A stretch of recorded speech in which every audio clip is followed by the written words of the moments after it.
ಇಂದು ಗುಲ್ಬರ್ಗ ಜಿಲ್ಲೆಯಲ್ಲಿ ಕರ್ನಾಟಕ ಅಕ್ಷರ ದಾಸೋಹ ನೌಕರರ ಸಂಘ ಮತ್ತು ದಲಿತ ಸಂಘರ್ಷ ಸಮಿತಿ ಸೇರಿ ನಾವು 10 ಬೇಡಿಕೆಗಳನ್ನು ಇಟ್ಕೊಂಡು ಸರ್ಕಾರದ ಮೇಲೆ ಒತ್ತಾಯ ತರುವ ಮುಖಾಂತರ ಇಲ್ಲಿರ್ತಕ್ಕಂಥ ಆಫೀಸರ್ DDP ಅವರ ಮುಖಾಂತರ ಸರ್ಕಾರಕ್ಕೆ ಕೆಲವೊಂದು ಬೇಡಿಕೆಗಳನ್ನು ಮತ್ತು ಅವರೇ ನೇತೃತ್ವದಲ್ಲಿ ಇರ್ತಕ್ಕಂಥ ಕೆಲವು ಬೇಡಿಕೆಗಳನ್ನು ಮುಂದಿಟ್ಟುಕೊಂಡು ಜಗತ್ ಸರ್ಕಲ್ದಿಂದ DDP ಕಚೇರಿವರೆಗೆ ಬಿಸಿ ಊಟ ನೌಕರದಾರರು ಮತ್ತು ದಲಿತ ಸಂಘರ್ಷ ಸಮಿತಿಯವರು ಸೇರಿ ಕಾಲ್ನಡಿಗೆ ಬಂದು ಅವರಿಗೆ ಮನವಿ ಪತ್ರವನ್ನು ಕೊಟ್ಟಿದ್ದೀವಿ.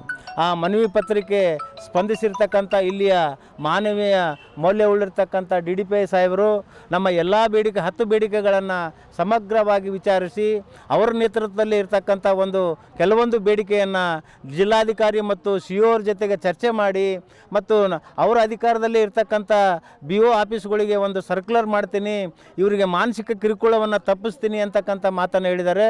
ಮತ್ತು ಅದ್ರ ಜೊತೆಯಲ್ಲಿ ಸಾದಿಲ್ವಾರಿ ಖಾತೆ ಮೊದಲಿಂದ ಬಿಸಿ ಊಟ ನೌಕರದಾರರು ಮುಖ್ಯ ಅಡಿಗೆಯವರು ಮತ್ತು ಮುಖ್ಯ ಗರುಗಳಿಗೇನಿತ್ತು ಅದು ಕೂಡ ನಾ CS ಅವ್ರ ಜೊತೆಯಲ್ಲಿ ಮಾತನಾಡಿ ಅದಕ್ಕೊಂದು ಅಂತ್ಯ ಕಾಣಿಸ್ತೀನಿ ಅಂತಕ್ಕಂಥ ವಿಶ್ವಾಸವನ್ನು ಮತ್ತು ಮೀಟಿಂಗ್ ಮಾಡ್ತೀನಿ. ಮತ್ತು ಈಗಾಗಲೇ ಚುನಾವಣೆ ಸಂದರ್ಭದಲ್ಲಿ ಬಿಸಿ ಊಟ ನೌಕರದಾರರು ಆ ಚುನಾವಣೆ ಕರ್ತವ್ಯ ನಿರ್ವಹಿಸಿರ್ತಕ್ಕಂಥ ಭತ್ಯೆ ಕೂಡ ಕೊಡಬೇಕು ಅಂತಕ್ಕಂಥದ್ದು ಅವರು ಜಿಲ್ಲಾಧಿಕಾರಿ ಜೊತೆ ಮಾತಾಡ್ತೀವಿ ಅಂತ ಹೇಳಿರ್ತಕ್ಕಂಥದ್ದು.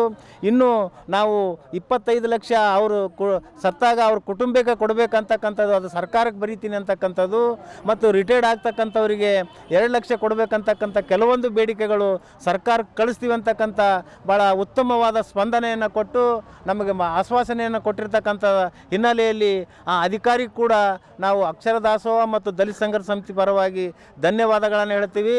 ಮತ್ತು ಈ ನಮ್ಮ ಚಳುವಳಿಯನ್ನು ಅರ್ಧ ಸಕ್ಸಸ್ ಆಗಿದಂತ ಕೂಡ ನಾವು ಬಯಸ್ಕೊತೀವಿ. ಇಲ್ಲಿ ಬಂದಿರತಕ್ಕಂಥ ಎಲ್ಲ ನೌಕರರ ಸೋದರಿಯರಿಗೂ ಮತ್ತು ನಮಗೆ ಮೊನ್ನೆಯಿಂದ ಸಹಕಾರ ನೀಡಿರ್ತಕ್ಕಂಥ ಎಲ್ಲ ಮಾಧ್ಯಮದವರಿಗೂ ನಾವು ಇವತ್ತು ಪ್ರಥಮವಾಗಿ ಧನ್ಯವಾದವನ್ನು ಹೇಳ್ತಾ ಇವತ್ತಿನ ನಾವು ಚಳುವಳಿಯನ್ನು ಇಲ್ಲಿ ವಾಪಸ್ ತೆಗೆದುಕೊಳ್ತಾ ಇದ್ದೀವಿ. ಅಕ್ಷರ ದಾಸೋಹ ಅಡುಗೆ ಮುಖ್ಯ ಅಡುಗೆಯವರು ಅಡುಗೆ ಸಹಾಯಕರು ತಾವೆಲ್ಲ ಬಂದು ಇಲ್ಲಿ ತಮ್ಮ ಮುಖಂಡರ ಮೂಲಕ ತಾವೇನು ಮನವಿ ಕೊಟ್ಟಿದ್ದೀರಿ, ಈ ಮನವಿಯಲ್ಲಿನ ಎಲ್ಲ 10 ಬೇಡಿಕೆಗಳನ್ನು ನಾನು ನೋಡಿದ್ದೇನೆ. ಇದರಲ್ಲಿ ಹಲವಾರು ಬೇಡಿಕೆಗಳು, ಇದರಲ್ಲಿ ಒಂದು 3-4 ಬೇಡಿಕೆಗಳನ್ನು ಏನಿದೆ ಅಂದರೆ 9ನೇ ಬೇಡಿಕೆ ಏನಿದೆ, ಬಿಸಿ ಊಟ ನೌಕರರಿಗೆ ದಿನನಿತ್ಯ ನಡೆಯುತ್ತಿರುವ ಮಾನಸಿಕ ಕಿರುಕುಳ ತಡೆಗಟ್ಟಬೇಕು. ಇದನ್ನು ನಾನು ನಮ್ಮ ಎಲ್ಲ ಶಾಲಾ ಮುಖ್ಯೋಪಾಧ್ಯಾಯರುಗಳಿಗೆ POಗಳ ಮೂಲಕ ಮತ್ತು ಎಲ್ಲ SDMC ಅಧ್ಯಕ್ಷರುಗಳಿಗೆ ಒಂದು ಪತ್ರದ ಬುಕ್ಕೆಯನ್ನು ತಿಳಿಸಿ ಬಿಸಿ ಊಟದ ನೌಕರರಿಗೆ ಯಾವುದೇ ಕಾರಣಕ್ಕೂ ಕಿರುಕುಳ ಆಗಬಾರದು ಅಂಥೇಳಿ ನಾನೊಂದು ಪತ್ರ ಹೊಡಿಸುವ ಮೂಲಕ ಅದನ್ನು ನಾನು ಸರಿಪಡಿಸ್ತೇನೆ. ಮತ್ತು ಅದನ್ನು ಹಾಗೆ ಅಬ್ಸರ್ವ್ ಮಾಡ್ತೀವಿ ನಾವು, ಬರೀ ಪತ್ರ ಬರೆದುಕೊಡಿ. ಇದು ಒಂದು.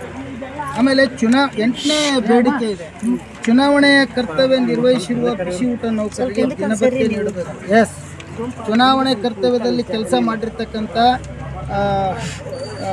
ಬಿಸಿ ಊಟದ ನೌಕರರಿಗೆ ನಾನು ಚುನಾವಣೆಯ ಮುಖ್ಯಸ್ಥರು ನಮ್ಮ ಮಾನ್ಯ ಜಿಲ್ಲಾಧಿಕಾರಿಗಳಿರ್ತಾರೆ ಅವರ ಗಮನಕ್ಕೆ ತಂದು ಅವರಿಗೂ ಕೂಡ ಉಳಿದ ನೌಕರರಿಗೆ ಹೇಗೆ ದಿನಭತ್ಯೆ ಎಲ್ಲ ಸಂಭಾವನೆಗಳು ಸಿಗ್ತದೆ ಅದು ಸಿಗುವಂತೆ ನಾನು ಮಾಡ್ತೇನೆ. ಅದು ಕೂಡ ಮಾನ್ಯ ಜಿಲ್ಲಾಧಿಕಾರಿಗಳ ಜೊತೆ ಚರ್ಚೆ ಮಾಡ್ತೇವೆ ಸರ್. ಆಮೇಲೆ ಬೇಸಿಗೆ ಮತ್ತು ದಸರಾ ರಜೆಗಳಲ್ಲಿ ವೇತನ ಕಡ್ಡಾಯವಾಗಿ ನೀಡಬೇಕು ಅನ್ನೋದು ಇದು 7ನೇದಿದೆ.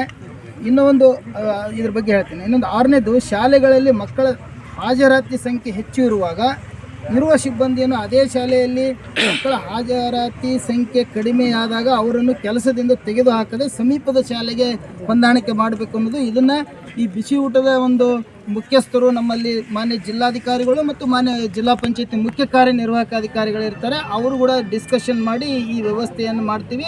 ಮತ್ತು ಯಾರೇ ಬಿಸಿ ಊಟದಲ್ಲಿ ಕೆಲಸ ಮಾಡಿರ್ತಕ್ಕಂಥ ನೌಕರರನ್ನು ಇದ್ದಕ್ಕಿದ್ದಂತೆ ತೆಗೆಯುವುದಿಲ್ಲ. ಅವ್ರ ಸಂಖ್ಯೆ ಕಡಿಮೆ ಇದ್ದರೂ ಕೂಡ ಪಕ್ಕದ ಶಾಲೆ ಪಕ್ಕದ ಊರಲ್ಲಿ ಅಡ್ಜಸ್ಟ್ ಮಾಡಲಿಕ್ಕೆ ನಾನು ಮಾನ್ಯ ಜಿಲ್ಲಾಧಿಕಾರಿಗಳು ಮತ್ತು CO ಅವರನ್ನು ತಗೊಂಡು ಮಾಡಲಿಕ್ಕೆ ಪ್ರಯತ್ನ ಮಾಡ್ತೀನಿ. ಇದ್ರ ಜೊತೆಗೆ ಈಗ 1ನೇದಾಗಿ ಇವೆಲ್ಲ ಬೇಡಿಕೆಗಳಿವೆ, ಸಮಾನ ವೇತನಕ್ಕೆ. ಆಮೇಲೆ ಭಾಳ ಮುಖ್ಯವಾಗಿ 2ನೇದನ್ನು ಕೂಡ, 2ನೇದು ಸಾದಿಲ್ವಾರು ಜಂಟಿ ಖಾತೆ ಏನದ, ಮೊದಲು head master and head cook ಅವರು ಇದರಲ್ಲಿ ಇತ್ತು ಸರ್ಕಾರದ ಆದೇಶ. ಅದನ್ನು ಮಧ್ಯದಲ್ಲಿ ತೆಗೆದು ಅದನ್ನು ಹೆಡ್ ಮಾಸ್ಟರ್ ಆ್ಯಂಡ್ SDMC ಅಂತ ಕೊಟ್ಟಿದ್ದಾರೆ. ಇದು ಕೂಡ ನಮಗೆ ನ್ಯಾಚುರಲ್ ಜಸ್ಟಿಸ್ ಪ್ರಕಾರಪ್ಪ ಅಂತಂದರೆ ಆ ಬಿಸಿ ಊಟಕ್ಕೆ ಸಂಬಂಧಿಸಿದಂತೆ ಮುಖ್ಯ ಅಡುಗೆಯವರು ಯಾರು SDMC ಅಧ್ಯಕ್ಷರಷ್ಟೇ ಜವಾಬ್ದಾರಿ ಅವರಿಗೂ ಇರ್ತದೆ ಬಿಸಿ ಊಟಕ್ಕೆ ಸಂಬಂಧಿಸಿದಂತೆ. ಇದು ಕೂಡ ನಾನು ನನ್ನ CEO ಅವ್ರ ಜೊತೆ ಚರ್ಚೆ ಮಾಡಿ ಈ ಆದೇಶವನ್ನು ನಮ್ಮ ಜಿಲ್ಲೆಯಲ್ಲಿ ಬೇರೆ ಕಡೆ ಏನಾಗಿದೆ ಅಂತ ನೋಡಿಕೊಂಡು ನಮ್ಮ CEO ಅವ್ರ ಜೊತೆ ಡಿಸ್ಕಷನ್ ಮಾಡಿ ಅದನ್ನು ಕೂಡ ನಾವು ಮಾಡ್ತೇವೆ ಸರ್. ಒಂದು ಇನ್ನು ಸಮಾನ ವೇತನಕ್ಕೆ ಸಮಾನ ಕೆಲಸಕ್ಕೆ ಸಮಾನ ವೇತನ ಅನ್ನೋದಾಗಲಿ, ಆಮೇಲೆ ನಿವೃತ್ತಿ ಹೊಂದಿದ ನೌಕರರಿಗೆ 2 ಲಕ್ಷ ಇಡಗಂಟು ಇಡಬೇಕು ಅನ್ನೋದಾಗಲಿ, ಕೆಲಸದ ಸ್ಥಳದಲ್ಲಿ ಅವರು ಏನಾದರೂ ಮರಣ ಹೊಂದಿದರೆ ಅವರಿಗೆ ಏನು 25 ಲಕ್ಷ ಹೊಂದಿದ್ದಾರೆ ಇದನ್ನಾಗಲಿ, ಆಮೇಲೆ ಇನ್ನೂ 1,000 ಸಂಭಾವನೆ ಹೆಚ್ಚಿಸಬೇಕು ಅನ್ನೋದಾಗಲಿ, ಇದೆಲ್ಲವನ್ನು ಕೂಡ ನಾನು ನಮ್ಮ ಮಾನ್ಯ ಜಿಲ್ಲಾಧಿಕಾರಿಗಳು ಮತ್ತು ನನ್ನ CEO ಅವ್ರ ಜೊತೆ ಡಿಸ್ಕಷನ್ ಮಾಡಿ ಇದನ್ನು ನಮ್ಮ ಕಲಬುರಗಿ ಜಿಲ್ಲೆಯಿಂದ ಒಂದು ಸ್ಪೀಕಿಂಗ್ ಪ್ರಸ್ತಾವನೆ, ಒಂದು ಸಮಗ್ರ ಮತ್ತು ಸಂಪೂರ್ಣವಾದಂಥ ಡಿಟೇಲು ಜಸ್ಟಿಫಿಕೇಷನ್ ಪಾಯಿಂಟ್ಗಳನ್ನು ಹಾಕಿ ಒಂದು ಪ್ರಸ್ತಾವನೆಯನ್ನು ನಾವು ಸರ್ಕಾರಕ್ಕೆ ಸಲ್ಲಿಸ್ತೀವಿ. ಅದು ರಾಜ್ಯದ ಉಳಿದ ಎಲ್ಲರ ಜೊತೆಯೂ ಕೂಡ ಅದು ಆಗ್ತದೆ. ಮತ್ತು ನಮಗೆ ನಮ್ಮ ಜಿಲ್ಲೆಯಲ್ಲಿ ಏನು ಒಂದು 2,035-40 ಲಕ್ಷ ಮಕ್ಕಳು ಪ್ರತಿದಿನ ಊಟ ಮಾಡ್ತಾ ಇದ್ದಾರೆ. ಅದಕ್ಕೆಲ್ಲ ತಾವೆಲ್ಲ ಕಾರಣಕರ್ತರಾಗಿದ್ದೀರಿ. ತಾವೆಲ್ಲ ಪ್ರತಿದಿನ ಇಂಪ್ಲಿಮೆಂಟ್ ಆಗುವಂಥ ಇದನ್ನು ಒಬ್ಬೊಬ್ಬರ ಮನೆಗೆ ಏನಾರು ಉಪ್ಪ ಎಣ್ಣೆ ಖಾರ ಇಲ್ಲ ಅಂದ್ರೆ ಒಂದೊಂದು ದಿನ ಮನೆ ಒಲೆ ಬೆಂಕಿ ಹಾಕಲ್ಲ. ಆದರೆ ಇದರಲ್ಲಿ ನೀವು ಏನು ಇದ್ರೇನು ಇಲ್ಲಾಂದ್ರೇನು ಬರ್ತದಂದ್ರೇನು ಬರಲ್ಲ ಅಂದ್ರೇನು ಅಡ್ಜಸ್ಟ್ ಮಾಡಿ ತಾವೆಲ್ಲ ಮಾಡ್ತಾ ಇದ್ದೀರಿ. ನಾನೆಲ್ಲ ಅಬ್ಸರ್ವ್ ಮಾಡಿದ್ದೀನಿ.